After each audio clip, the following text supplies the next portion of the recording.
Bom, desejar uma boa tarde para todo mundo. Eu estou aqui com o Renan Barreto.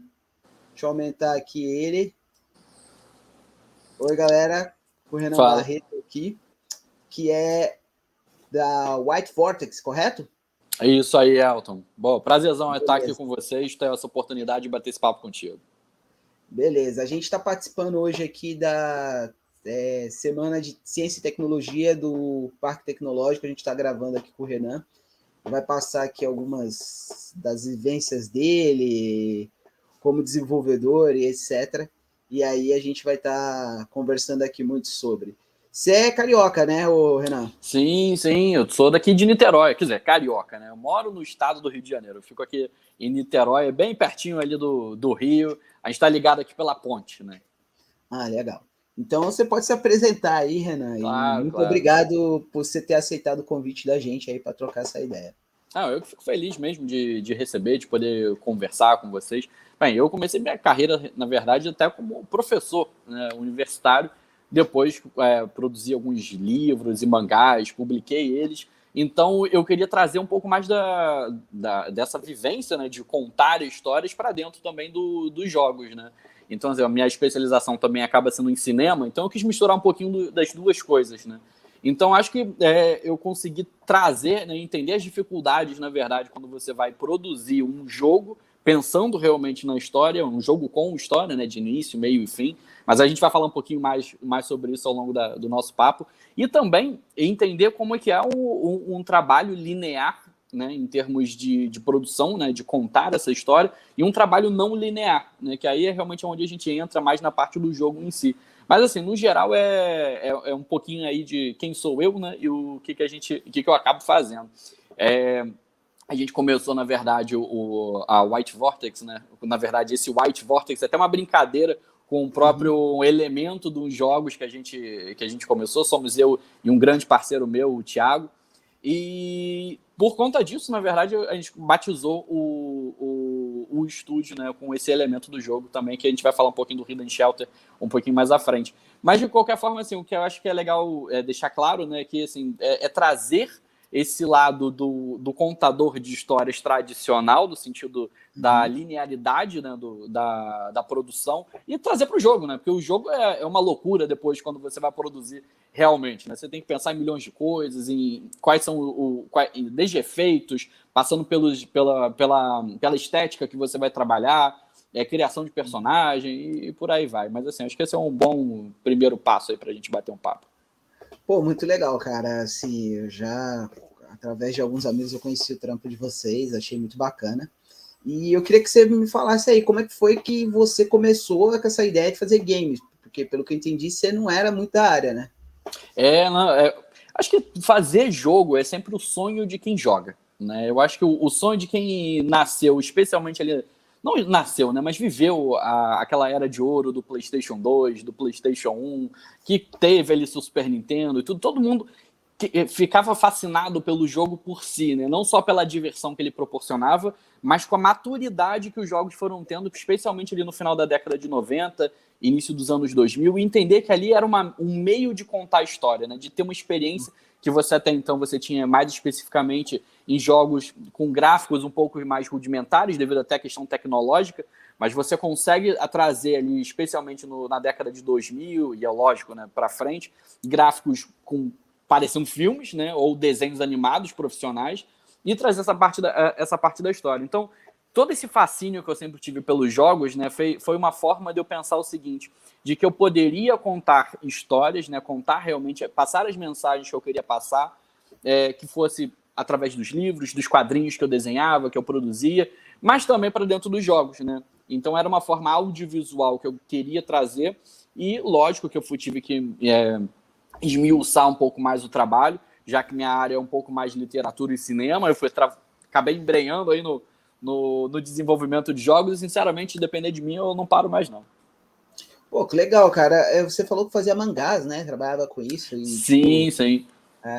E, assim, o que te despertou escrevendo mangá e tal, a fazer...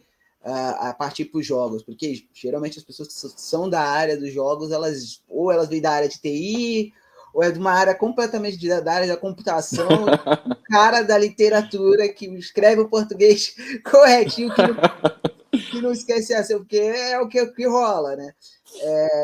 O que te levou para os games, cara? Olha, primeiro, paixão, né? Eu acho que primeiro é a paixão pelo jogar, né? Pelo videogame em si.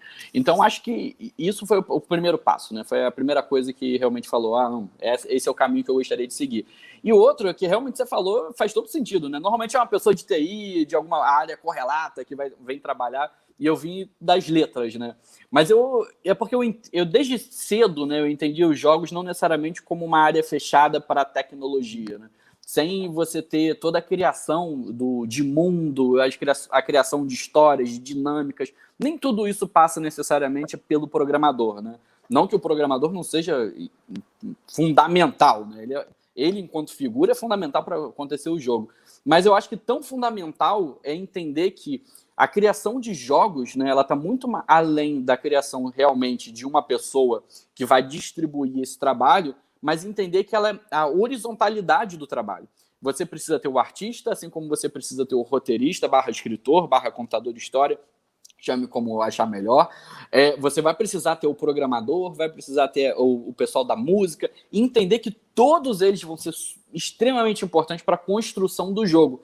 Porque o videogame, ou qualquer obra audiovisual em geral, são obras que você não pode ficar preso a uma pessoa, né? Ou preso a uma área do saber, né? O programador vai precisar do roteirista para entender o que tipo de programação ele vai precisar fazer, né?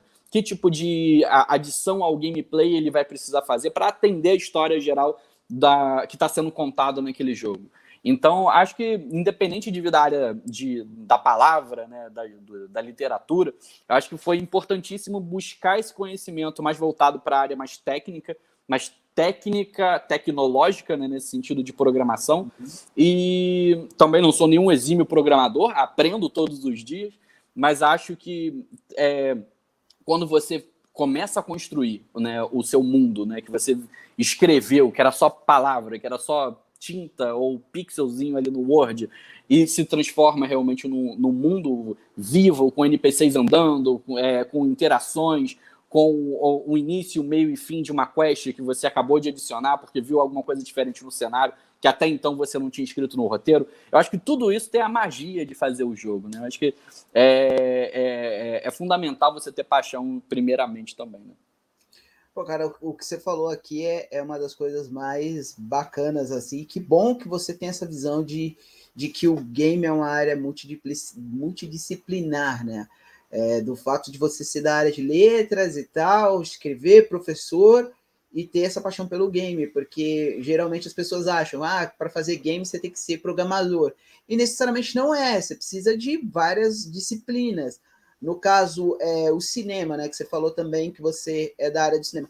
Te ajudou bastante na construção assim do jogo? Eu digo em relação à fotografia, à ambientação, à climatização, porque uma das coisas principais, né? Na hora de você fazer um jogo ou trabalhar nisso, é você ambientar o jogador dentro daquele cenário que você colocou para ele. Como que foi essa parte assim do cinema? O que o cinema contribuiu para essa área? Ótima pergunta, inclusive, Elton. Bem, realmente, esse meu background de literatura e cinema, né, de uma forma mais acadêmica, na produção de cinema em si, o que eu acabo trazendo da área do cinema para dentro do jogo é entender qual o caminho que eu quero que o jogador siga, né, enquanto diretor, né, da experiência dele, o que eu quero que ele veja, aonde eu quero que ele realmente foque, né? Entender e tem uma diferença, né? Que aí eu acho que já é importante já colocar. Quando a gente escreve um roteiro para cinema, um roteiro para livro, para mangá, você tem ali seu início, meio e fim muito definidos. Um exemplo bobo, né? O protagonista entrou no quarto, bebeu uma água e depois foi deitar. Corta para a próxima cena. No jogo, não vai funcionar assim. No jogo, você só consegue colocar protagonista entrou pela porta do quarto. E a última cena que é ele deitar. No meio do caminho, ele pode beber água, ele pode olhar pela janela, ele pode ficar dando pirueta, qualquer dinâmica que o seu jogo permita que aconteça dentro daquele espaço de tempo, o jogador tem a liberdade para fazer o que ele quiser. E isso não é roteirizado, mas isso tem que existir ali enquanto um roteiro não linear. Então, dá o exemplozinho ali do quarto. Vamos dizer que é um quarto com uma sala. Então, ele vai poder entrar no quarto, então ele pode pegar a água. Você vai ter que programar o fato dele ter um copo de água, um objeto, colocar ali um texto dizendo qual é a relação dele com a água, se aquela água vai ter algum efeito, se vai gerar alguma ação de roteiro, e ponto. Você vai querer que ele abra a geladeira? Não quer que ele abra a geladeira? Também isso faz sentido dentro desse roteiro. Ah, ele pode pular, ele não pode pular, ou ele pode pular só fora do apartamento e ali dentro você tem que cancelar essa ação dele para não ficar uma coisa doida. Então, tudo isso tem que ser pensado na hora que você está escrevendo. E eu acho que mais importante ainda do que quando você diz protagonista entra no quarto, a cena se fecha na hora que ele aperta o botão lá para deitar, para a próxima cena, para a próxima cutscene, para o próximo evento que seja. Mais importante que isso é você entender qual é o cenário que ele está. Porque, de repente, esse quarto, no roteiro, ele era de um jeito. Quando o artista, né, a pessoa que criou o cenário, a ambientação ali, colocou um elemento a mais, o roteirista pode olhar para aquilo e aquilo virar uma cena diferente que não existia no roteiro, que começou a existir porque o artista, por isso que eu falei da multidisciplinaridade, né, que é importante entender, de repente era um copo com alguma bebida mágica, vamos botar assim, porque era um copo colorido, né? Então, assim, você pode criar ações ali dentro que até então não existiam, né? Você pode colocar um cenário em que você está fazendo um cenário de um parque de diversões. De repente, o artista de cenário colocou lá uma montanha russa, mas que estava faltando um banco. Pô, você pode, enquanto roteirista, criar uma ação para aquela falta de banco. Você pode fazer uma brincadeira em cima daquilo, você pode gerar um evento que até então não existia no seu roteiro. Então, eu quero dizer assim, ele é um roteiro muito vivo, né? A contar a história de um jogo, ele é muito vivo para quem joga, mas ele também é muito vivo para quem escreve, porque quando você termina o roteiro é quando você vai começar de verdade, né, a trabalhar em cima. Exato. Isso que você está falando, vou até puxar aqui para o mangá, e todo mundo sabe que eu sou um fanático por One Piece, que é um mangá que nunca acaba, e a gente sabe como é que é o roteirista, o Eiichiro Oda. Então, uma coisa que acontece muito no mangá dele é que a galera já está há mais de 26 anos acompanhando, e eles começam a pegar coisas do início do mangá, e aí ele tem que dar explicação agora, o que aconteceu. E ele está sempre colocando coisas ali e ele coloca coisas que conectam. E você fica assim, meu, esse cara pensou em tudo isso? Não é possível. Então, essa é a minha pergunta. Como você consegue, por exemplo, você está lá dentro, o cara está dentro do quarto, e aí o cara, vou beber essa água aqui, e pulou em cima da cama e deu uma pirueta. Mas, tipo, isso não tá no roteiro. Duvido que o cara colocou isso aqui no roteiro, que eu ia dar uma pirueta e achar um negócio. Aí você fala, não, eu coloquei. Não, mentira sua. Como é que você lida com isso? Como é que é essa parada? Tipo, olha, lidar isso no roteiro?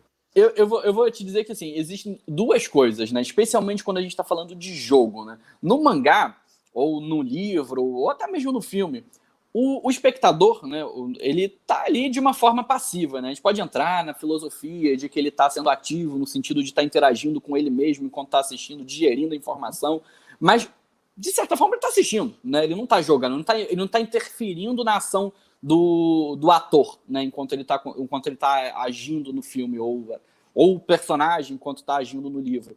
Mas no jogo não.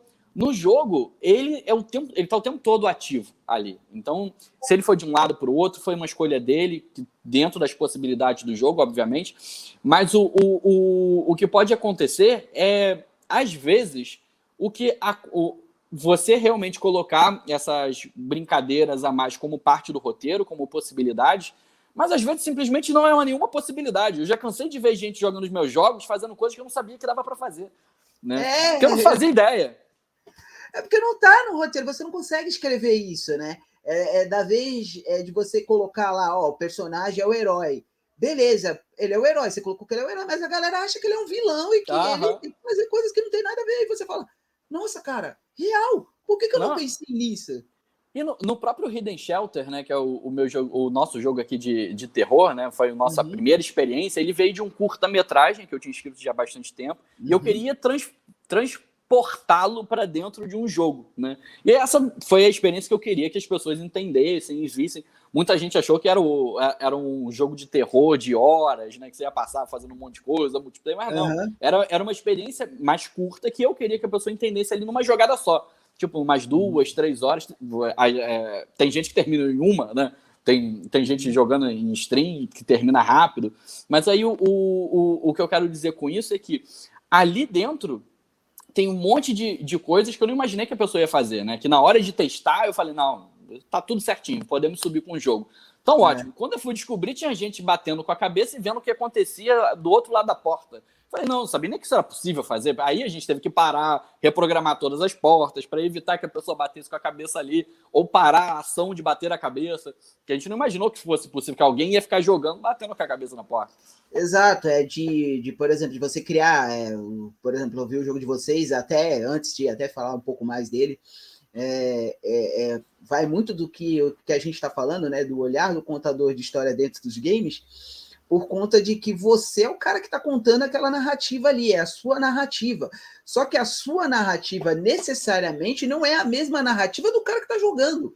Então você fez aquela narrativa ali, olha, você vai seguir aqui porque o herói tem que seguir este caminho até salvar a princesa.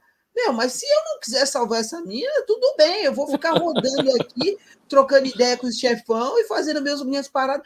E pelo que eu entendi, o jogo de vocês, ele não te obriga a fazer aquilo, é muito da decisão do cara. Então, para você, como contador de histórias, uma coisa também que já entra dentro dessa coisa, de passar alguma coisa dentro do jogo, de criar uma narrativa, a sua intenção, como o cara que fez a história, é fazer o cara seguir aquela narrativa ou deixar ele livre para ele decidir o que ele quer fazer? Olha, eu diria que é uma mistura dos dois, né? Eu crio pontos no roteiro de que são impossíveis ele seguir para uma próxima parte se ele não passar especificamente por ali. Agora, se ele vai começar pelo ponto 1, pelo ponto 2, pelo ponto 3, ou inverter, isso é uma questão do jogador. Aí sim eu deixo livre ele para poder organizar as coisas, olhar para um lado. Em vez de entrar pela biblioteca, eu quero entrar por outro lugar, ou entrar pela cozinha, né? Então ele pode fazer o que ele quiser ali dentro da mansão, da casa que ele está meio preso ali com os perigos ali que estão ali nos arredores. Mas acho que o importante disso é entender que dentro do roteiro você ainda está contando uma história de início, meio e fim. Por mais que você dê essa liberdade para ele, para o jogador, né, ele tem que entender que tipo, ele vai começar a ver uma história com início, ele vai ver o desenvolvimento dos personagens e vai terminar com o final, goste ele ou não, né, também, né? Acho que também tem a questão do gosto, do gosto desse tipo de história, não gosto desse tipo de história, porque é muito subjetivo, né? Que toda a questão artística no fim. Mas eu acho que assim, é a história que eu quero contar, né? Aí realmente, enquanto criador, né, eu realmente deixo pontos específicos. Olha, aqui eles precisam passar, senão não tem história, senão não tem como ter uma linha cronológica e um background que faça sentido no final, né? Tu falou que a história do jogo, né? Que a gente está conversando aqui, o Hidden, ele é a partir de um curta que tu fez, né? Que tu trabalhou e tal. Tu adicionou coisas a mais ou é a história do curta meio fim? Por exemplo, se eu assistir o curta, eu vou ter uma noção do que tá rolando no jogo. Boa pergunta. É totalmente diferente no final das contas. Porque no curta...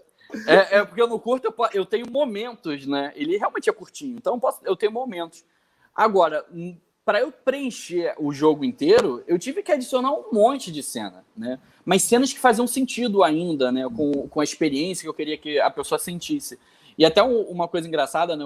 O jogo, né? O Hidden Shelter, ele tem uma parte que eu acabei não conseguindo colocar no jogo por falta de tempo mesmo. Que eram 6 episódios de um podcast de terror, né? Sendo que você ouviria os 6 episódios ali dentro, depois no Spotify, mas no final das contas eu consegui fazer um, né? Que foi o que deu tempo para gravar, para editar, para colocar lá. E aí, esse específico, né, ele é baseado num caso que foi super pesado nos Estados Unidos, que é o caso da Elisa Lam, né, que ficou lá no hotel. Eu sabia, cara. Porque há muito tempo eu fiquei nesse hotel, justamente nessa época. E eu não sabia dessa história. Eu fui saber só depois, quando eu já estava voltando para cá. Então, eu fiquei horrorizado, obviamente, né? Porque definitivamente não é algo bom de se ver. Né? E aí eu falei, não, tem que trazer isso para alguma coisa minha um dia. Então eu trouxe isso para dentro do jogo também, mas aí entra meio que quase que como um easter egg dentro desse podcast, né? Que é uma atividade multimídia ainda dentro do jogo. Cara, porque esse caso é muito famoso. Tem teorias absurdas sobre esse caso. Até hoje tem gente na internet que fica, não, porque foi tal coisa, não, porque foi outra coisa. Cara, você tava lá dentro, cara. Você entrou naquele elevador? Você tinha que entrar, né? Eu tinha jeito. Eu não sabia, ninguém sabia naquela época ainda. Mas é horroroso. Não, e eu lembro que era o único hotel que tinha disponível, não tinha lugar. Era aquele lugar, ou você ia ficar muito distante de onde tinha que ficar. Então, ninguém, obviamente, eu não fazia ideia de que aquele hotel tinha acontecido tanta coisa ruim, né? Cara do céu, velho. Aquele elevador é terrível, assim. Então, tipo, boa parte, até já puxando aqui a história do jogo, se puder contar como é que foi desenvolvido e tal, claro. como você conheceu o programador e etc. Mas, então, a ideia para o jogo foi quando você descobriu que estava lá dentro do hotel. Eu esqueci até o nome daquele. Mas se eu não me engano, o nome do hotel Cecil. É uma coisa assim. Só que aí depois eles mudaram o nome, né? Pra Stay On Main, que é pra ninguém saber. Mas no final das contas entrava tudo pelo mesmo lugar, era tudo mentira. Cara, não, mas não importa. Aquele hotel é isso, cara. Ninguém quer ir pra lá, assim, é bizarro. E só vai para lá quando você não tem condições nenhuma de alugar em nenhum outro lugar, e você vai para lá porque... Não, e foi isso, não tinha lugar disponível. E aí você nunca foi, você não fazia ideia de que aquele lugar, o que era aquele lugar, né? Uhum. E aí foi lá, mas foi uma experiência que é para, obviamente, não repetir nunca mais na vida, mas pelo menos foi bom para ter uma história para contar. Vai para jogo, né? É como você está falando, vira arte. Mas fala aí para mim, como é que foi o desenvolvimento até você, tipo, ter a ideia de fazer o jogo, conhecer o programador, desenvolver isso, conversar com o programador, porque é a coisa mais difícil de você pegar a sua ideia, colocar, fazer convencer o programador que vale a pena ele programar aquilo, a parte de design, a parte de que eu acho fantástico no jogo de vocês, a dublagem, a tradução que vocês fizeram, né? Uma das perguntas, mas depois a gente vai falando mais sobre a dublagem e tal, a gente conversa mais sobre isso. Vou deixar.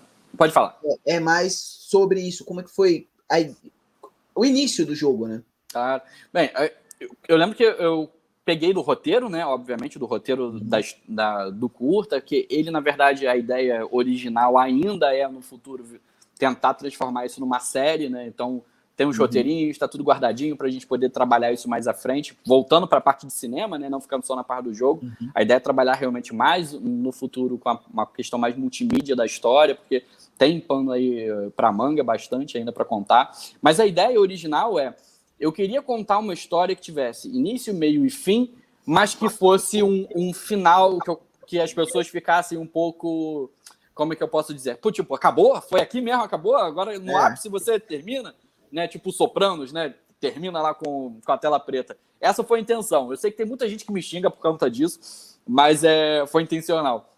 Mas o que acontece, a ideia original, né, a ideia basicamente do jogo, né, eu não quero entrar muito no spoiler, mas vai acabar tendo que dar alguns. O que acontece basicamente ali é que um tempo atrás, né, uma pessoa, um cientista ali, ele perdeu a mulher, né, e ele quer trazer a mulher dele de qualquer jeito para viver com ele novamente, ele e a filha dele que está ali.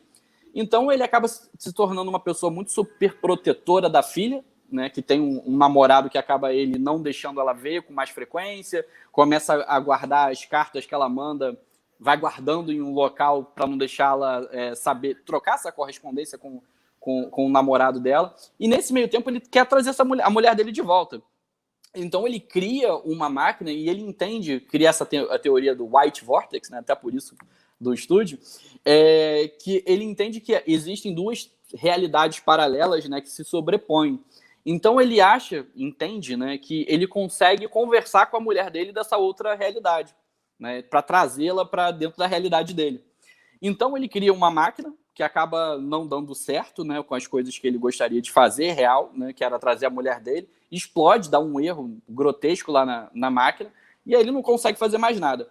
Então, ele, por ter essa super proteção da filha, né, ele acaba prendendo a filha, derruba ela na escada, ela fica paraplégica, né, então ela acaba tendo surtos suicidas, né, porque ela tenta, ela fica presa, sufocada com o pai, e o pai acha que aquilo é amor, né, mas é uma superproteção doentia, né, no final das contas.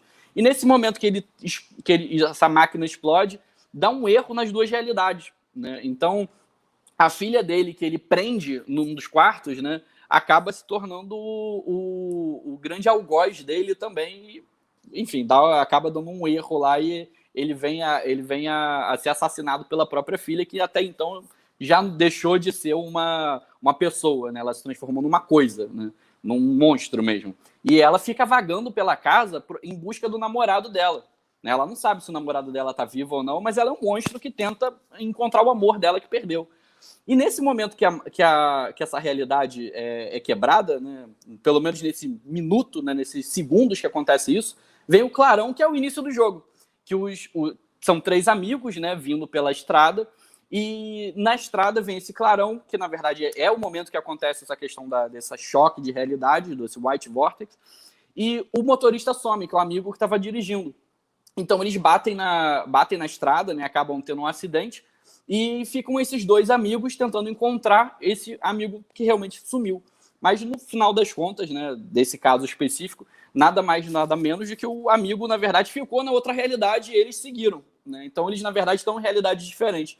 Então esse é o grande... e aí eles têm que entrar nessa casa que está sendo rodeado por essa monstra, que na verdade é a menina, né, que acabou sendo presa pelo próprio pai e acabou tendo esse desfecho trágico, né?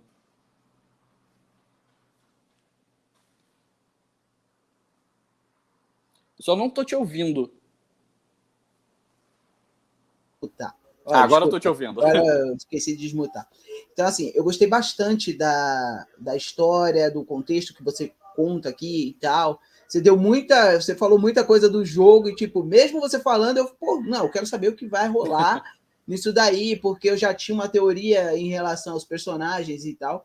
Mas a pergunta que é mais agora voltada para a área de desenvolvedor de game, como desenvolvedor, para você, como contador, como o cara que desenvolveu, né, a história e tal, como é que foi escolhido, por exemplo, porque o jogo é em primeira pessoa, ele aparece o personagem central, que é o que você joga, ele não aparece o rosto, não tem armas, pelo menos as partes que eu vi, né? Ele Isso. não tem pegando armas, de tipo a iluminação do jogo, tudo isso foi você que fez, conforme a tua história, ou você conversou com o design, programador, ou é tudo sequencial do curta? Uma segunda pergunta dentro disso, quantas pessoas trabalharam no jogo? 2. Eu e o meu amigo, o Thiago, ele é programador e eu fui fazendo mais a parte artística, né? A criação dos cenários, da iluminação, dos efeitos, onde eu ia colocar a história, a direção da dublagem, né? Escrever ali a dublagem, gravar a dublagem, editar a dublagem. Ele me ajudou depois afinando um pouco mais o áudio. Fiz também a tradução para inglês e a gente colocou dentro do jogo. Ele fez a parte da programação, da animação, da movimentação dos personagens, né, e da interação com as coisas. E também organizou junto comigo ali os momentos que os eventos principais precisavam acontecer. Então, alguma coisa eu ainda programava também, porque eu também acho que não dá para você só deixar com o outro para fazer. Acho que é importante você também tentar entender um pouquinho de tudo. E ele foi programando também o que era mais pesado, né? Porque era de fato o background dele. Então a gente foi aprendendo junto, cada um somando um pouco as forças para poder entregar o produto, né? O projeto no final das contas. Vocês se basearam em algum jogo da atualidade para fazer? Até, daqui a pouco a gente até entra nessa história da engine e tal, que vocês usaram e tal, e etc., como que vocês colocaram para vender, coisa. Mas vocês se basearam em algum jogo ou não? É uma parada, tipo, se você vê o curta, você vai entender a pegada que está acontecendo ali, porque o curta é assim. Porque quando a gente faz desenvolvimento de game, é muito interessante isso. O cara que é desenvolvedor de game, ele necessariamente ele não faz a faculdade de desenvolvimento de game. E mesmo os que fazem, eles estão sempre caindo para uma área, ou design, ou programação, ou roteiro, ou sonoplastia, ou qualquer outra coisa. E nunca é uma parte assim de que nem você falou que veio do cinema, né? Que é a parte de imersão. Você tem que colocar o cara ali e o cara ter medo do que ele está jogando. Hoje a gente tem exemplos de jogos em primeira pessoa, vou dar um exemplo muito claro aqui, o Resident Evil, o novo, e tal, e é muito na pegada do jogo de vocês. Vocês se basearam em algum jogo ou não? É uma parada assim que o ângulo que a câmera vai ali acompanhando o personagem e tal, andando pela casa, o jeito que corre, a pressão que fica ali pro jogador, foi todo de vocês? Legal, boa pergunta, Elton. O que acontece, você até falou que a escolha da primeira pessoa em vez da terceira, mas na verdade o personagem não só ele tem rosto, como ele tá ali, né? O personagem ele existe, né? A gente só jogou a câmera para frente porque a gente queria botar em primeira pessoa, mas fizemos ali o personagem. Ele aparece em alguns momentos específicos. Tem um momento de subida de escada que você vê o corpo dele inteiro. Se você jogar um pouquinho mais pro lado, pro outro, você consegue ver um pouquinho mais ele. Mas a intenção, na verdade, de colocar em primeira pessoa era para dar essa imersão maior, né? Para a pessoa que está jogando, está vendo. Mas você falou de referências até. Eu acho que assim, não existiu uma referência específica, né, para fazer o jogo. Eu acho que toda a vivência que a gente tem como jogador, como consumidor de arte, né, consumidor de entretenimento, tem um pouquinho ali. A minha vida inteira foi jogar Silent Hill, Fatal Frame, Resident Evil, Siren. Deixa eu ver mais. Eu tô pegando jogos de terror mais antigos, né? Que eu quero botar ali como principais. Mas esses 4 títulos principais, inclusive, são títulos que, para mim, foram fundamentais para a construção, inclusive de roteiro mesmo. Porque eu acho que eles são a base de muita coisa que a gente vê hoje em dia, né? Não que os próprios Resident Evil mudaram muito, mas mesmo assim a base, se você olhar bem, a essência em si de contar a história não mudou muita coisa, né? Então, eu acho que na verdade, é uma amálgama, né, de referências que a gente trouxe para dentro do jogo. Sim, não, eu ia até complementar o que você estava falando sobre o Silent Hill. Ele lembra muito Silent Hill, ele lembra muito essa pegada de coisa. A diferença é que é em português, então a gente sente diferente. E isso já entra na pergunta que eu quero te fazer.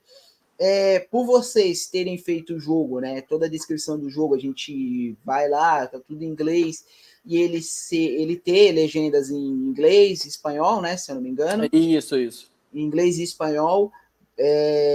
E a dublagem ser em português. Vocês pensaram em fazer o jogo pro público nacional ou vocês pensaram, vou fazer esse jogo aqui em português com a legenda em inglês para a galera também lá de fora? Porque tem uma diferença, né? Do terror nacional, do terror inglês, do terror americano, do terror japonês, que particularmente eu gosto mais. Também. É uma parada que a galera acha que, tipo, tem o grito. O grito. Não, cara, se você for ver o grito na versão japonesa, é muito melhor. Então, eu sou apaixonado pelo Junji Ito, né, que é um criador de mangá maravilhoso. As artes dele são pavorosas, né? Mas ele é um cara super gente boa também. Então, assim, a gente hoje a gente tá muito no hype, esse Rounding Six, né, que é o Isso. Mas é uma parada pra gente que lê mangá que, tipo, não é nenhuma. Tipo, se você lê o Battle Royale, você vai ver que aquilo é verdade. Então, tipo, não é uma coisa que nos surpreenda. Surpreende a galera agora. Nossa, que bizarro. Mas a gente é uma coisa que a gente já vê. Então, assim, vocês pensaram para um público específico, para atingir, tipo, o terror americano, estilo Jason, ou uma coisa mais brasileira, Zé do Caixão, que é um ícone do nosso rolê, ou não, tipo, vocês tentaram mesclar ali, porque com o português, eu posso ser sincero, dá uma pressão mais pra gente, né? O jeito que vocês entonam, uma coisa que também eu vou falar sobre o áudio tá muito bem feito, muito bem polido, você sente que a pressão, sabe, de que, quando o cara fala, cadê fulano? E, tipo, você, tipo, realmente entende que, o cara sumiu e tal, mas aí, vocês pegaram essa parada Brasil ou vocês se basearam ou foi uma coisa mais pra gringa? Eu acho que em termos de basear, né, acaba que a gente pega a referência até inconsciente de tudo que a gente vive, né? Então acaba sendo o terror japonês, um pouquinho do terror americano, não diria nem muito do terror brasileiro, embora eu ache o Zé do Caixão quanto personagem excelente. Né? Na verdade, quando eu era criança, eu acho que eles são tão enganados, ele tinha um programa na Band que era muito, muito antigo. Eu saía correndo para casa porque eu queria ver os filmes que ele apresentava. Não eram nem os filmes dele, né? Ele apresentava filmes de terror. E Se eu eu não me adorava engano, aquilo. o nome do programa era Contos da Cripta. Será que era? Eu não lembro realmente. Eu via quando eu era muito, muito pequenininho. Mas eu adorava aquilo.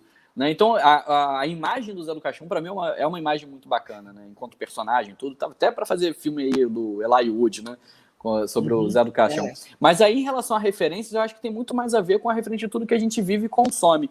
Mas a escolha de fazer em português, eu acho que ela é fundamental, porque eu acho que a partir do momento que somos um pequeno estúdio, né, de 2 pessoas trabalhando no Brasil, eu acho que o principal público que eu quero atingir é quem está aqui perto, né? Eu acho que é quem pode consumir jogando, né?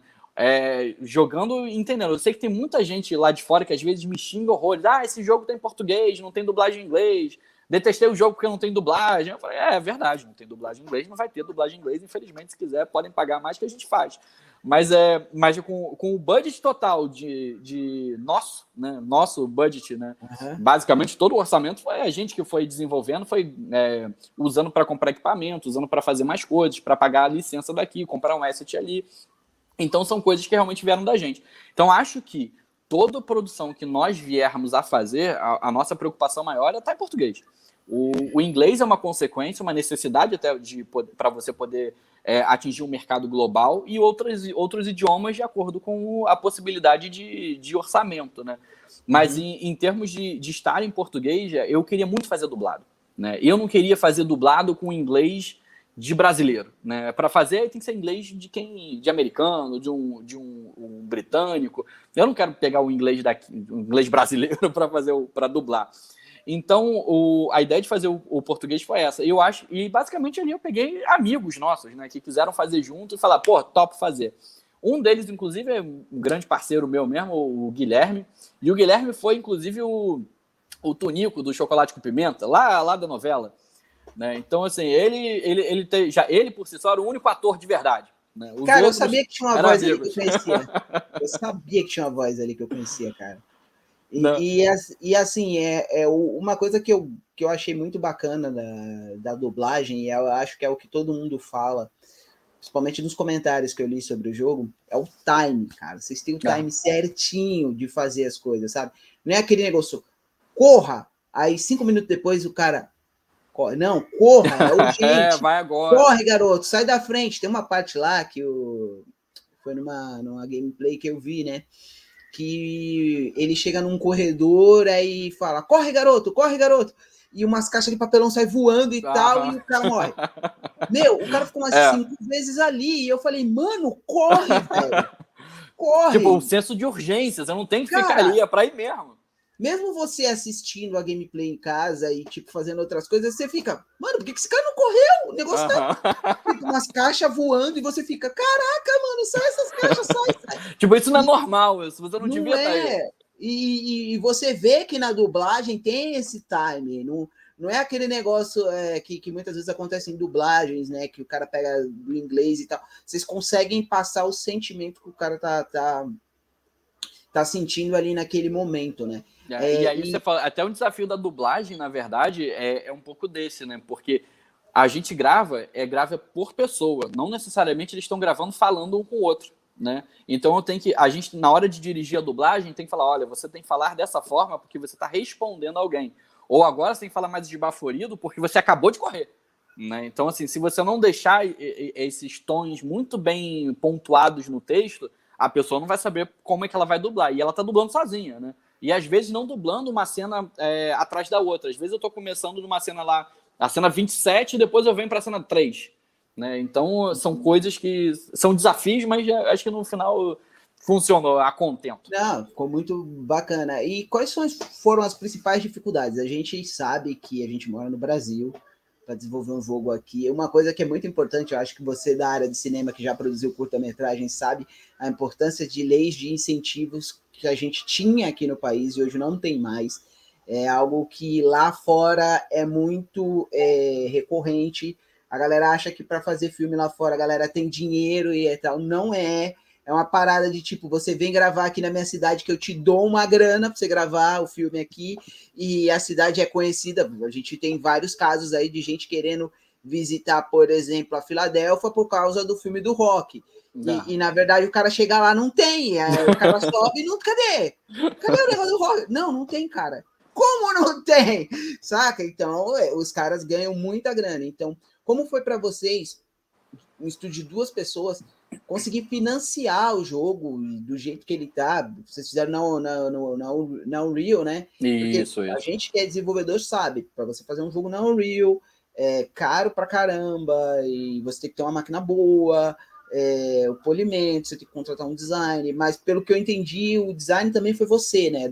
Não, aí a gente tinha que se virar como podia. A gente trabalhou durante, assim, pegando pesado mesmo, 7 meses pegando pesado e fazendo as coisas nos momentos que a gente podia, ou seja, que era tipo parte da noite e indo até 3 da manhã, 4 da manhã, já que o estúdio em si ainda não é o nosso principal, nossa principal fonte de renda. Então Exato. A gente teve que utilizar ali o horário de 8 da noite até as 4 da manhã durante 7 meses para poder fazer o negócio funcionar. E final de semana, diretão, dias que a gente podia, feriados direto também, a gente no Discord para ver como é que funcionava. Olha, isso aqui funciona, isso não. Eu atualizava uma parte, eu ficava com uma... A questão é que a gente era muito organizado. Nós somos muito organizados. Então, enquanto eu falava, olha, eu vou hoje, essa semana, o meu trabalho é inteiro no mapa. Então, eu só vou mexer em criação do cenário. E, enquanto isso, o Thiago ficava lá. Então, tá, eu vou trabalhar só nas animações e na dinâmica. Então, quando a gente subia no GitHub, né, para fazer essas mudanças, um não atrapalhava o outro, porque ele só mudava uma parte que não interferia na minha. E eu mexia na parte que não interferia na dele. Então, nós dois, sendo uma equipe só uma dupla, né, então facilitava isso. Obviamente que equipes maiores fica mais difícil. Mas foi uma forma que a gente encontrou de conseguir otimizar o nosso trabalho e a gente não precisa ficar preso um ao outro. Legal, você falou que usou Git, né? É uma coisa assim que poucos programadores usam, né? Então é uma coisa assim que importante o Git, né? Assim, quais foram as principais dificuldades, assim, até voltando à pergunta que você falou, claro. Né? 7 meses é uma coisa muito importante avisar para a galera que, por exemplo, alguém vai te procurar, quanto você cobra para fazer um voo, qual é o tempo? Aí você fala, tipo, 7 meses, mas não foi 7 meses, você já tinha escrito isso, então essa ideia tá na tua cabeça, no mínimo uns 2 anos por aí, uma parada assim, que você tá com essa ideia. E qual foram as principais dificuldades, assim, eu digo financeiras, né? Porque a gente diz, vou fazer um jogo. Pô, como você falou, não é a tua principal fonte de renda, existe uma série de coisas que você tem que pagar, por exemplo, a Steam, se você puder contar como é que foi para colocar na Steam. Claro. Para poder financiar o jogo, o preço, como que você precificou o preço do jogo, quais foram as principais assim, dificuldades mesmo, que você falou, pô, isso aqui não vai dar, cara. Vamos continuar e tal. Eu diria que são várias dificuldades, né? Uma das dificuldades foi descobrir que você só começa realmente a trabalhar no jogo depois que você entrega ele, depois que você sobe ele. Né? Você subiu ele, aí você descobre que tem um monte de erro que você não imaginou, porque tem mais gente jogando, né?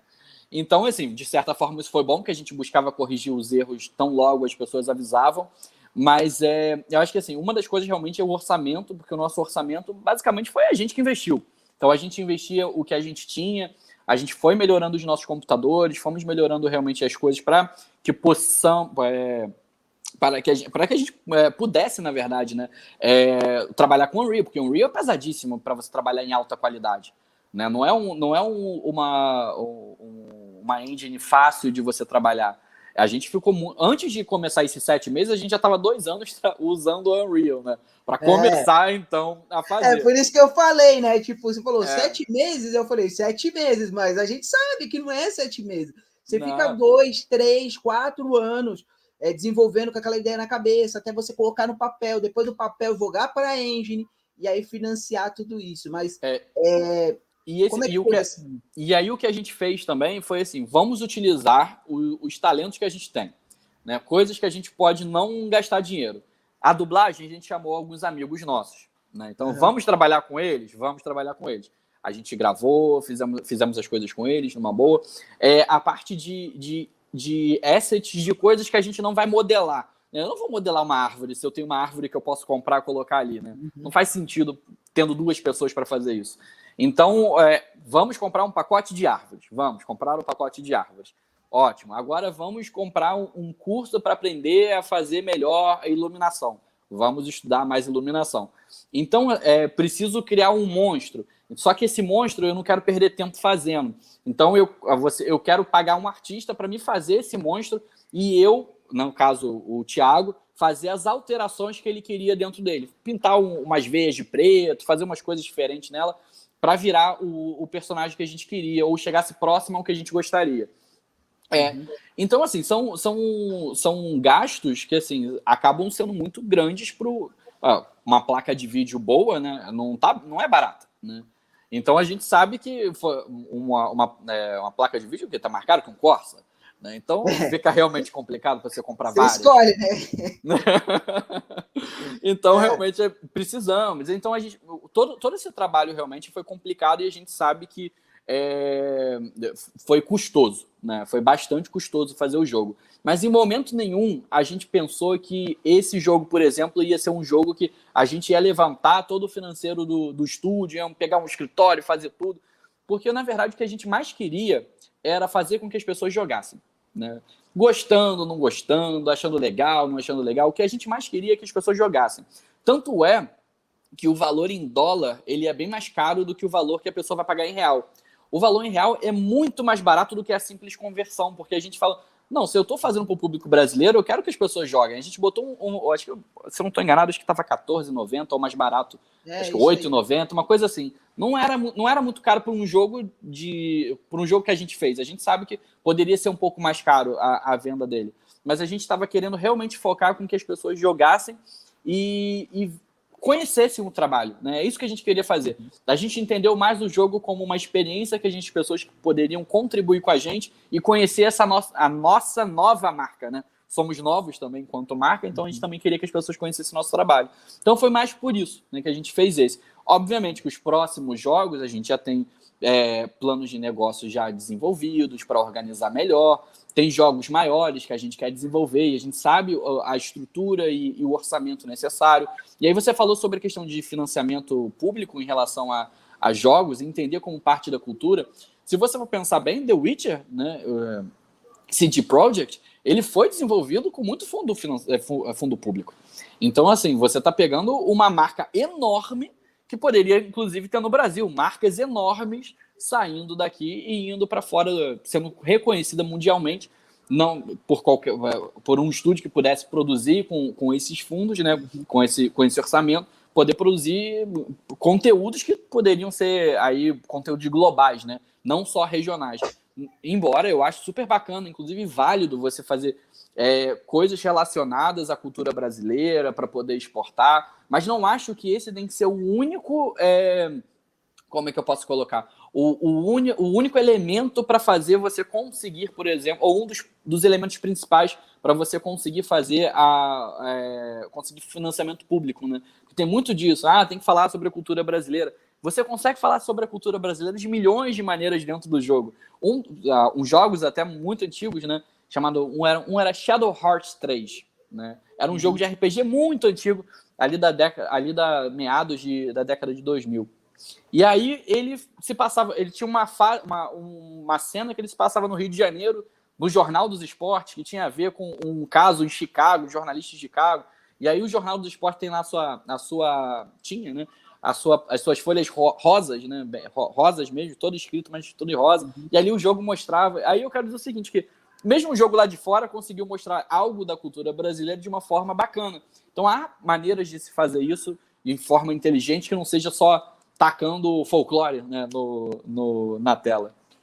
Tacando um monte de saci sem nexo nenhum, né? E tipo, é o que você falou, o que falta aqui para a gente, né, dentro de como país e como indústria de games, né, os desenvolvedores e tal, é as pessoas entenderem mesmo que o que a gente faz é arte e precisa sim de um financiamento, porque, como você falou, vocês fizeram o jogo, mas não pensando em reaver esse valor que vocês fizeram, que vocês gastaram. Fizeram mais por um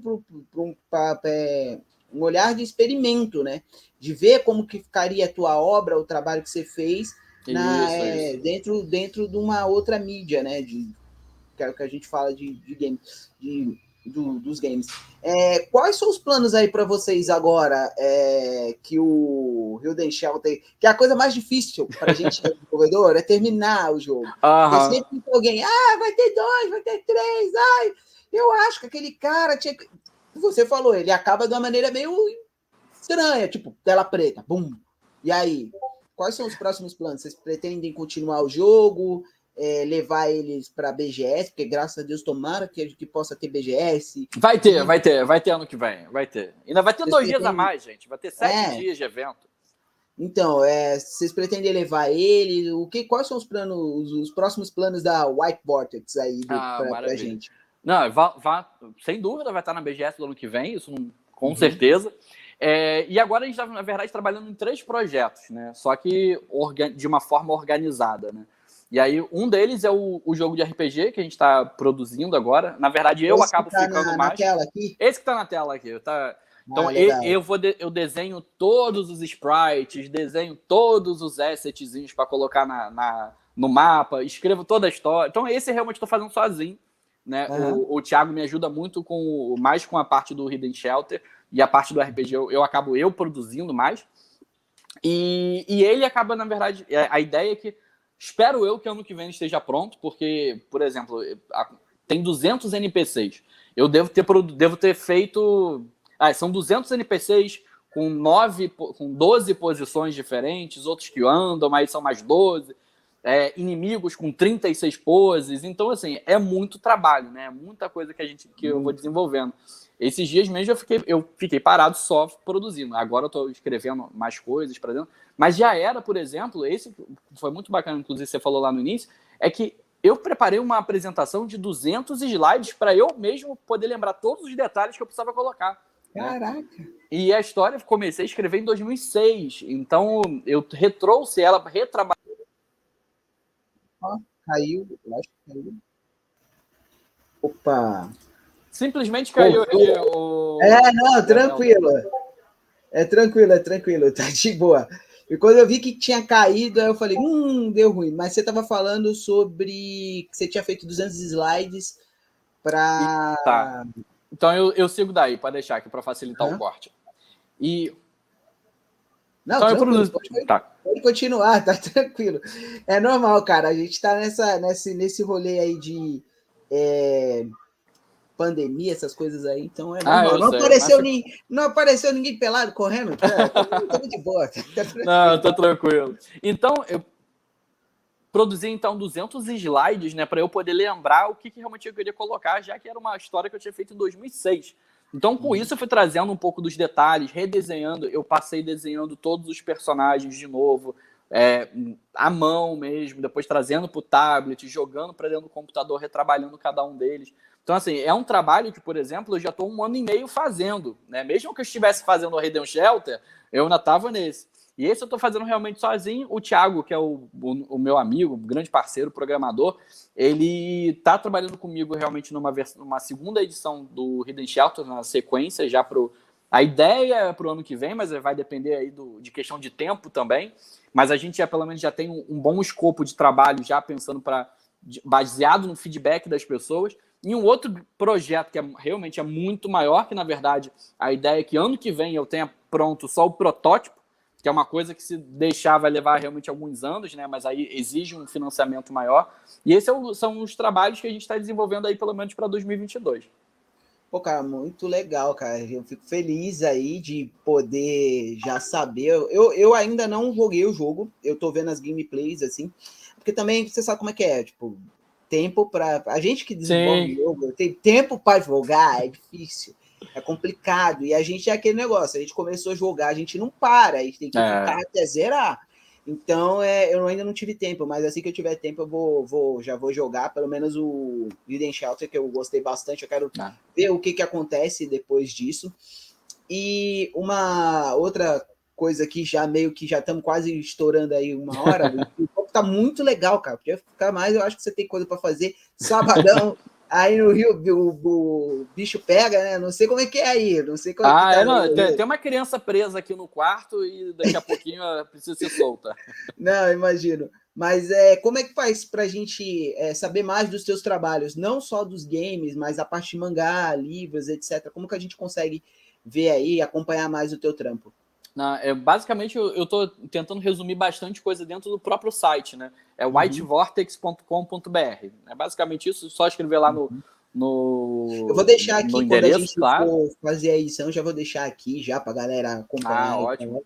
E aí é só, basicamente, entrar lá e o nosso canal do YouTube, né? Que aí você vai conseguir entrar lá pelo site, vai conseguir o linkzinho para entrar no YouTube e ali a gente tenta atualizar sempre com o que a gente tem de atualização do Order from Chaos, que é o primeiro jogo de RPG, o que tem de atualização do Hidden Shelter, qual é a próxima notícia. Então, assim, toda essa parte, inclusive, de assessoria de imprensa, eu mesmo faço também. Então, eu escrevo os vídeos, disparo, mando para o site, aí eu traduzo para inglês, mantenho em português, mando para todo mundo. Não, porque é isso, né, cara? Você ser um desenvolvedor indie, você vale pra galera que tá começando, tá querendo saber o que é. É exatamente o que você falou. Você é o cara que faz a história, você é o programador, você é o assessor de imprensa, você é o cara que divulga o jogo, você é tudo, cara. Você você é a própria empresa, né? Então, mas acham que a vida de desenvolvedor é fácil? Não é. Aquela história quando a gente entra na faculdade e pergunta, mas qual é a matéria? A gente, todas. Não, mas vocês não estudam todas, estudamos sim todas as matérias. Até economia você tem que entender um pouco, por exemplo, para precificar o jogo, você tem que entender quantas horas o cara vai jogar, e tem um cálculo, e tem toda uma matemática para ser feita, né? Quando você está trabalhando com isso. Renan, uma última pergunta aqui para você, para a gente zerar aqui, e já te agradecendo pelo tempo, cara. Muito obrigado mesmo pelo tempo, pelo que você passou aqui para a gente. Que é muito difícil você ver, assim, uma galera que... geralmente a galera quer saber mais dos desenhistas, do programador, do cara que fez o monstro lá e tal, e poucas vezes a gente para pensar no roteiro, que é o que... Hoje você tem muitos jogos que não tem roteiro nenhum, é só pancadaria. Você entra lá, sai batendo em todo mundo, no final você salvou uma princesa, não tem história, não tem nada. E você tem jogos simples, que a história é assim, que ganha o jogador. Você tem interesse assim de vir para a Baixada para mostrar o jogo, viajar aí com o Helder Shelter ou ir para outros lugares? Como é que é isso? Para conseguir trazer você para falar com a galera aqui. O pessoal vê aí. Obviamente, todo convite é sempre muito pensado, né? Lógico que, tendo a oportunidade, a gente se vê aí pessoalmente, sem problema nenhum. É só questão de... praia aqui, né? Não é igual aí, aqui também. Com certeza. Excelente. Praia é uma coisa que define o lugar se é legal. Então, se é legal, tem praia. E falou a pessoa que é pálida aqui, que não anda numa praia. Não, mas é aquela história, né? Você nasceu no Rio? Sim.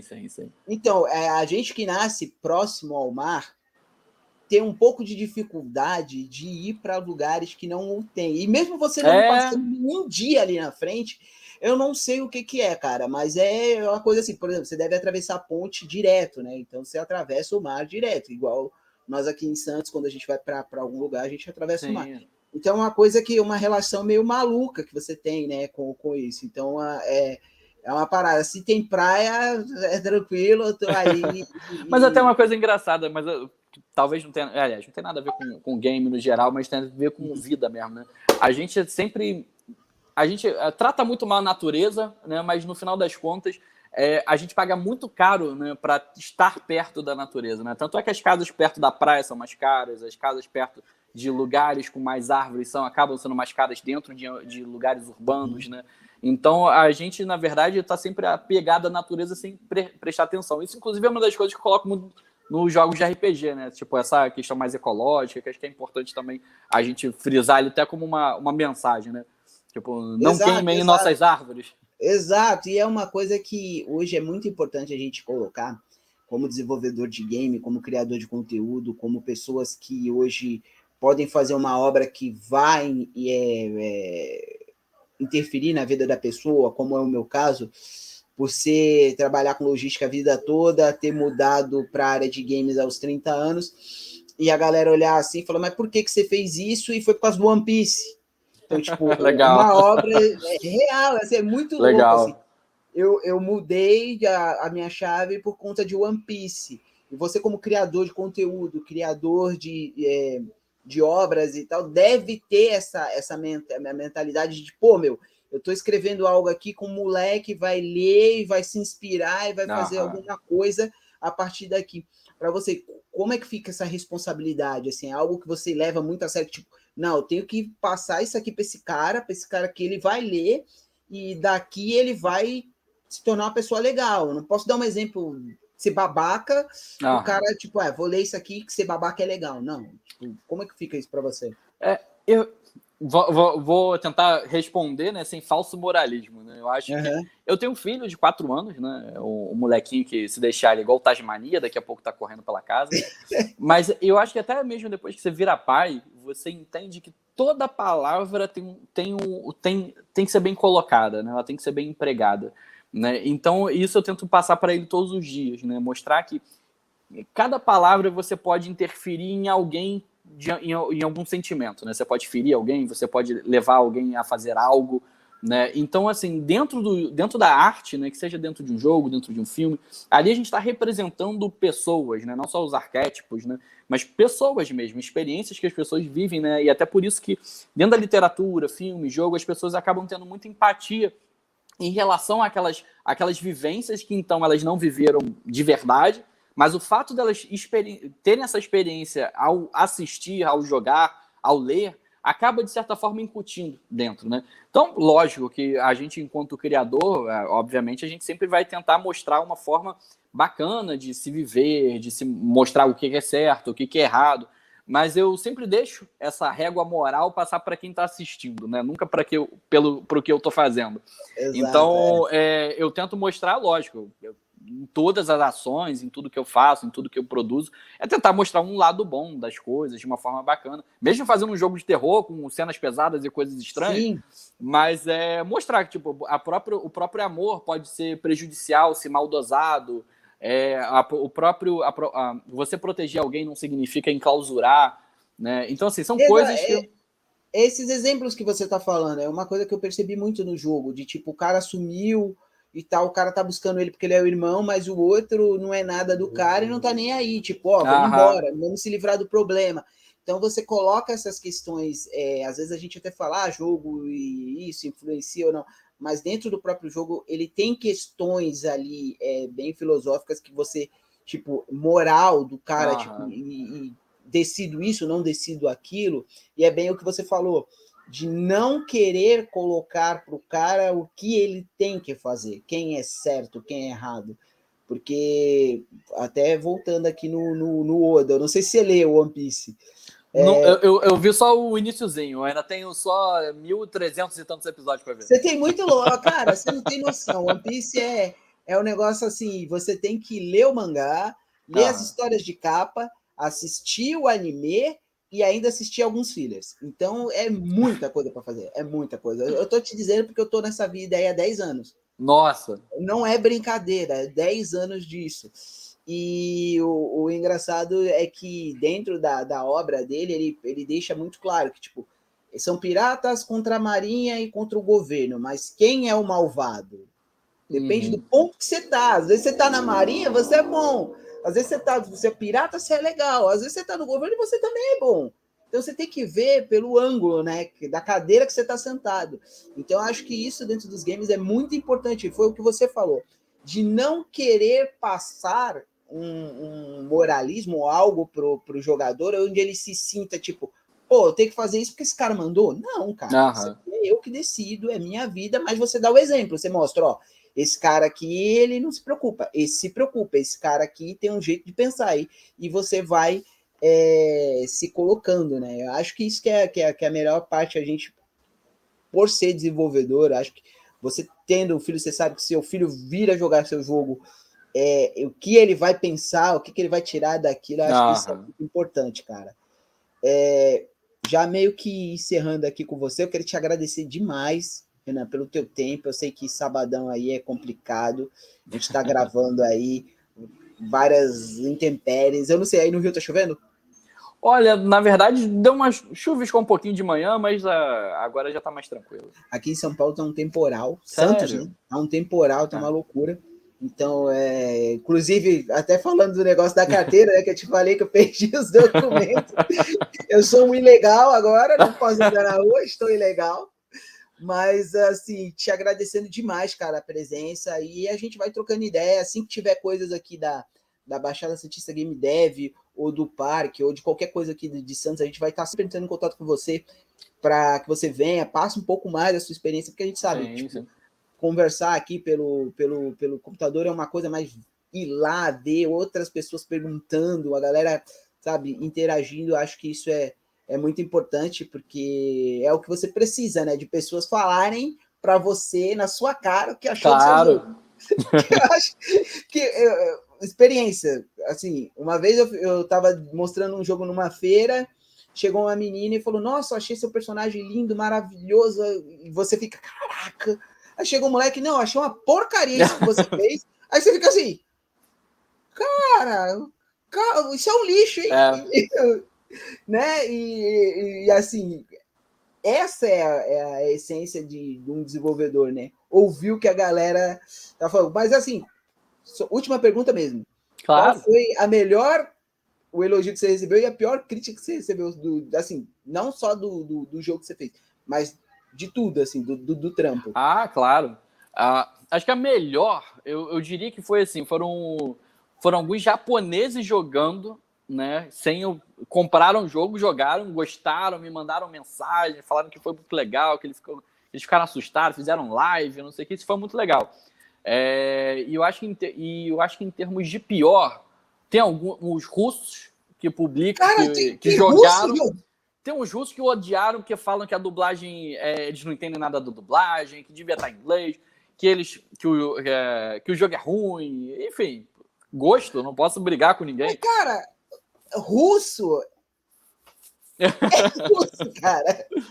Cara, eu fico imaginando o que passa na cabeça de um russo que joga um jogo em português e reclama da dublagem, tipo, não gostei. Não, tem.